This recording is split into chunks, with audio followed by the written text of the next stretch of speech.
Every summer, the African American Legacy Project inducts a new class into their Sports Legends Hall of Fame, and we get the opportunity to chat with those honorees.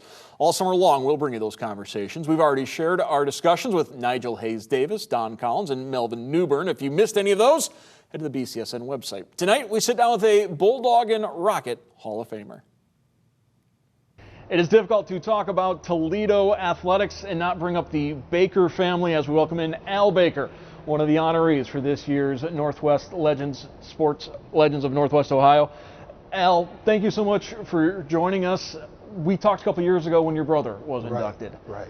And once again, here you are following in Frank's steps. Exactly. Yeah, it's a great honor to join him.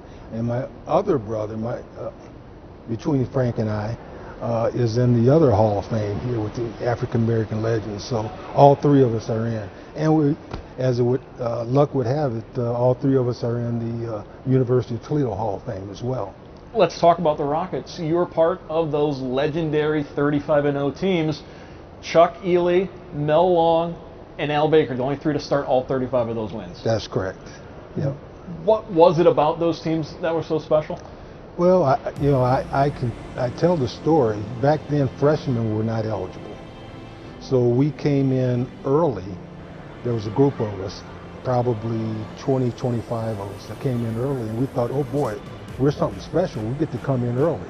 Well, the only reason we came in early was to get the varsity ready for the season. So we went through 2 weeks of two-a-days getting the varsity ready, and then the rest of the freshmen came in, and we went through 2 more weeks. So we went through a month of two-a-days leading up to that first freshman season. So I think that had a lot to do with us bonding together and just getting close as a unit.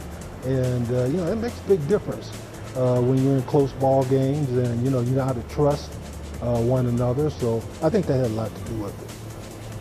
One of the ways college football has changed is the fact that at one point in time you were the Toledo single game record holder for receiving yards with 160, which you think about it now, 160 isn't much anymore, but at that point in time, as a tight end, they didn't use tight ends like they do now either, but you were at one point in time the record holder. I was. That was against the defending MAC champions, Ohio U. And we were just getting started because we'd only played like 2 games. And so they weren't looking for the tight end, right? And so I wiggled free a little bit and, got loose for a couple touchdowns. And we actually blew them out, 35-9, I think it was, or something like that. And that was one of the key moments of that winning streak. It's early on in that winning streak, but to knock off the defending champions, that was kind of a moment where Toledo arrived in the MAC. Exactly. So they won it when I was a senior in high school. They won it, and then the next year they kind of fell off, and they ended up 5-4 or something like that. And they were really talented, but they lost some close games. And so that senior group was really fired up and ready to go, and they kind of led us.